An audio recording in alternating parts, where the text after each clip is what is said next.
Well, hello, this is Jeff Gaudiosi, and this is the last new music showcase of the year here on misplaceddraws.com. And my guest today is a guitarist from the band Tempt. And while they may be new to most, they've been around the New York scene for a little bit now. And as they finish off their debut record, the band has released a version of the Billy Squire classic, Christmas is the Time to Say I Love You. And there's a good reason why they picked that song. We'll get into that later. But from Tempt, please welcome guitarist Harrison Marcello. Welcome. Hello, everyone. It's good to be here. Oh, pleasure to have you. So let's begin a little bit with the history of the band. Like I said, you guys have been around for a little while now, but how did you first come together and how long has this lineup been together? Yeah, Zach and I first met when I was a freshman in college, and he was actually working with a producer named Jack Ponte, who is a New Jersey-based songwriter and producer who is friends with John Bon Jovi, still is friends with him, and helped write and co-write a lot of his early stuff. And he worked with a lot of bands for the 80s and 90s.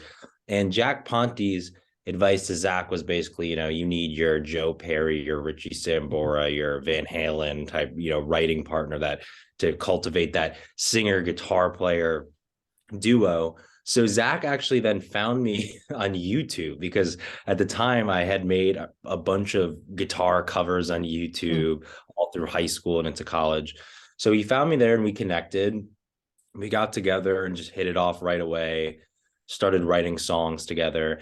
And we did a few shows and things while I was in college. When I was on winter break, we'd play a couple shows or summer, but we didn't really start seriously pursuing the band as a full-time job until after I had graduated from college. So we had a few different people playing drums and bass, but things weren't kind of locked in yet. And once I graduated, we found Nick, who actually, it's funny, Zach and I knew him both independently during high school, and he had come back to the city. So I just messaged him on Facebook, and he was perfect. We're great friends with him. And he suggested Chris, our bass player. Mm-hmm. And that all came together in only a few years. And we've been together now as this kind of solid unit for I don't know, it's hard with the pandemic, but like 4 or 5 years. It all blends together. Yeah. I know. I'm kind of like, I don't really count the pandemic time anymore. So with pandemic time, it's been about 4 or 5 years. Without it, it's only been like 2. And now the band itself has a few covers up on YouTube that really kind of show off some of your influences. And then you have the new single. First of all, what led you guys to choose to do a Christmas song, and talk a little bit about your relationship to its original artist, Billy Squire? Yeah, so Billy is my godfather, and I spent a lot of time with him growing up, and especially on the holidays, Thanksgiving, Christmas, New Year's. And this was a song when I was younger that I always heard. So I'd kind of forgotten about it. And then the guys and I, we were all talking, we wanted to do a Christmas song, and we had done a few like YouTube Christmas covers in the past. But we really wanted to do one, record it, have a solid Christmas single. And I just totally I remembered this song again, like a distant memory from my past. And we decided to do it. And the song itself is just I think it's a perfect Christmas song, especially a rock Christmas song, because it's upbeat. It's a rock song, but it's still got all the good messages of Christmas. It's joyous, it's merry, and it's a happy, fun Christmas party song. So we decided to do it, and I think it came out great. And we shot a really cool video, which I'm sure you've seen, which is us visiting all the kind of fun New York City landmarks, because New York really shines during the holidays, as anyone who's been there during that time knows. So we're outside Radio City and Rockefeller Center. So it just came out great, and I'm really happy with it, and it's just a fantastic song. Yeah, it's funny. I was actually I'm in Connecticut, so I was just in New York last weekend. It was SantaCon, so the place was absolutely packed around Christmas. Yeah. Did you guys went in the studio and started putting together this record? I mean, did you look to Billy for any advice? Was he kind of watching on the periphery, or doing this completely on your own? No, this has all been just very much on our own. And for the Christmas single, we recorded it, and I didn't even tell him, I think, that we were recording it until I was asking him for his permission so we could have clearances for it. But he loves it, and he said, he really thinks we did it justice, so we put our own spin on it. And like I said, it's a great. There aren't that many good rock Christmas songs. There's versions of the classics, but for this to be such a strong song and it's completely original, it's not a version of Jingle Bells or something. It's spectacular. Well, it's funny. I mean, for those that pay attention to this site, I'm kind of obsessed with Christmas music. So I'm always digging through trying to find the really cool original songs, and it gets hard. So this was definitely one of the first kind of non-classic songs to really break through and become part of, the season every year. Totally. And I think, it's kind of an unknown song even for a lot of Billy fans. And to me, it really is up there and could be a rival to, Mariah Carey's song, because it just has that really good up tempo shuffle feel, and it hits all the boxes. And now, before this single, you guys had some success with your single Living Dangerous featuring Dorothy. And I mean, she's had a breakout year this year, that's for sure. How did the collaboration with her come about? Yeah, so this was something that was suggested to us by our label. And this goes way back because this was kind of during the height of the pandemic, this came together. So it was suggested by our label. And it's funny because we were really not excited about it because, we had never done a feature before, and we had just finished this record that hasn't come out yet. It's coming out this summer, finally. We just finished this record with Chris Lord-Alge. We think it's an amazing record. We're so excited about it. And we're like, okay, we're going to start thinking about the singles, blah, blah, blah, blah. So Living Dangerous was decided, and the Dorothy feature was brought up. And so, we went along with it, but we were, it's us. It's like, we'd never done a feature before. So these songs are our babies, and we're thinking, oh God, someone's going to come along now and mess up our song. But, we went for it. Dorothy sang on it, and when we got it back, our minds were totally changed. We loved what she did on it. She did an amazing job. I think she really adds to the song, and she was really fun to have in the music video as well. So everything just came together for that. And it has us looking for features in the future now because we had a great experience with her. So we're really excited to see what other songs we do in the future that could potentially have other artists singing or playing guitar or whatever. Yeah, and you mentioned the new record that you were working with Chris Lord-Alge, and it's funny because I've talked with another somewhat new band over the summer, and Chris really helped them get going too.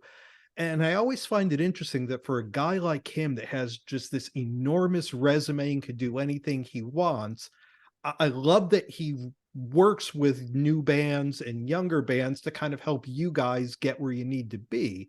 And I think it says a lot about you as a band that somebody like that takes an interest. Yeah, well, Chris, if you spend any time with Chris, he just loves music. It really is his life. It's all he does. Every time I talk with him on the phone, there's always some new thing he's mixing, whether it's a big artist or a small artist. So he's a really, and even though he's known as a mixer, he's a really creative person and has a great ear and a great sense and taste in music.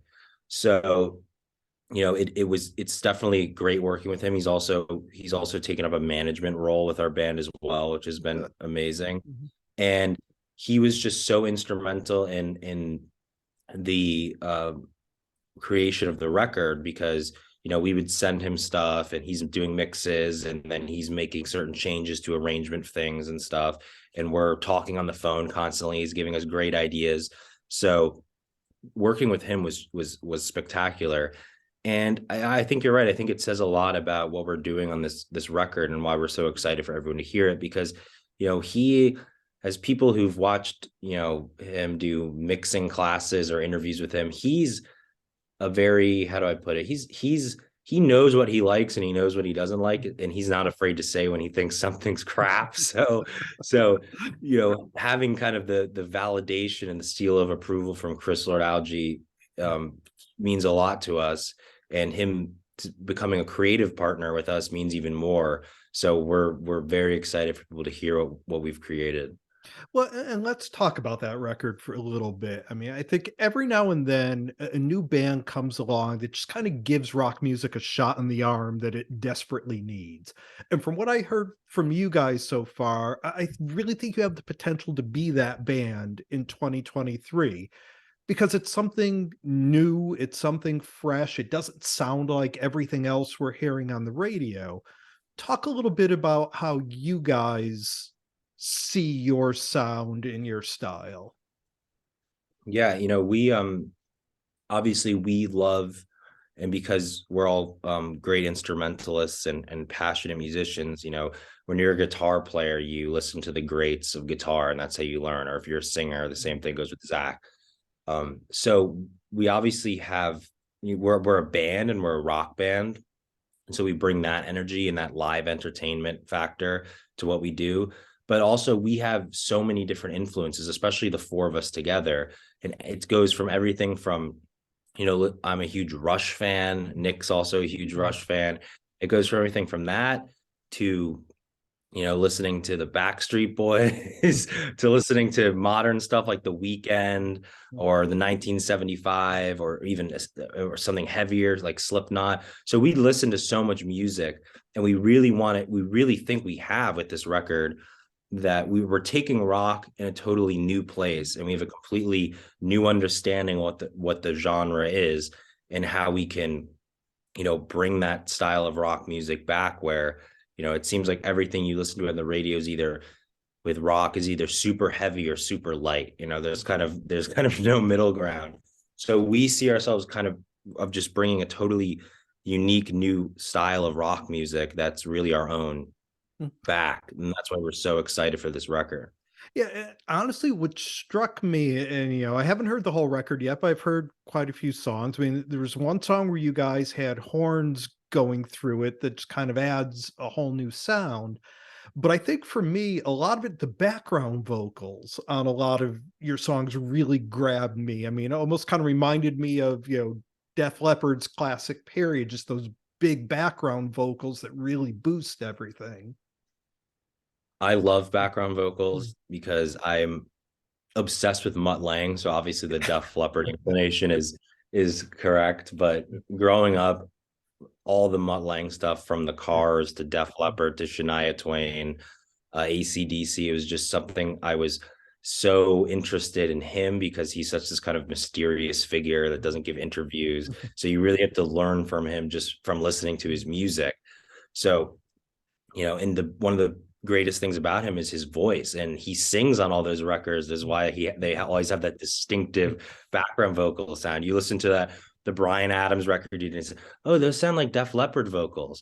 Or you listen to Shania Twain, and it sounds the same way, because that's him singing, and he's so particular with the way he produces background vocals, getting that clean harmony with that shine on it. So yes, he's definitely a big inspiration for me as the producer of the album.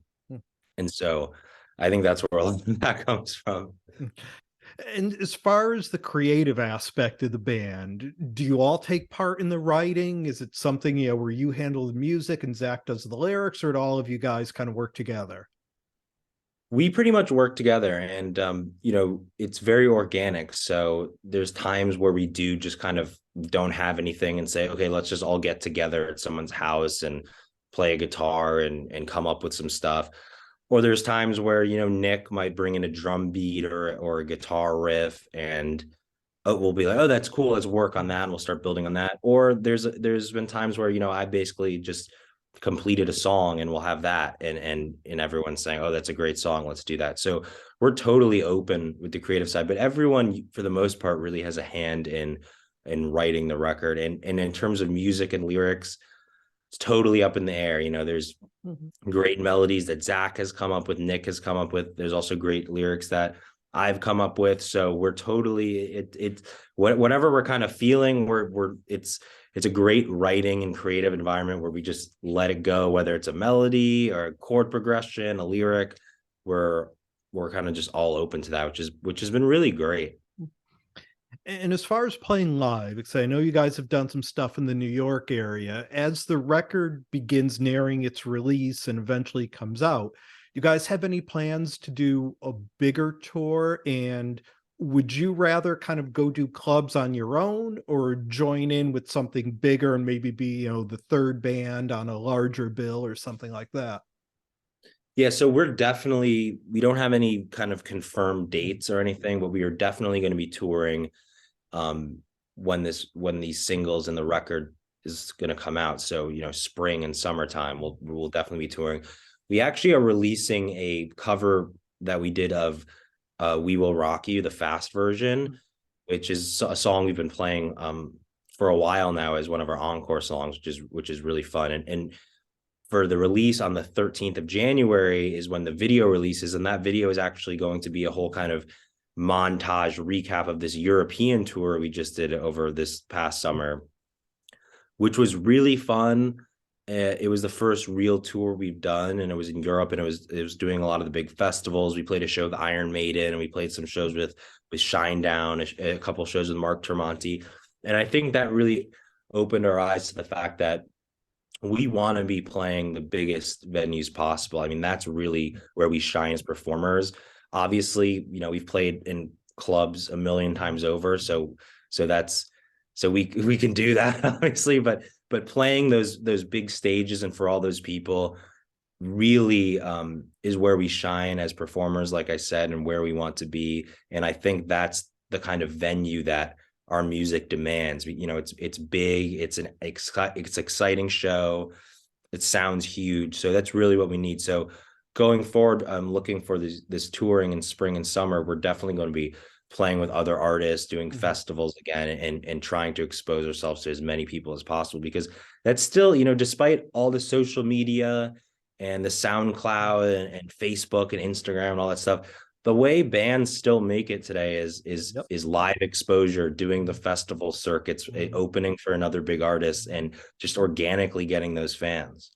Without a doubt.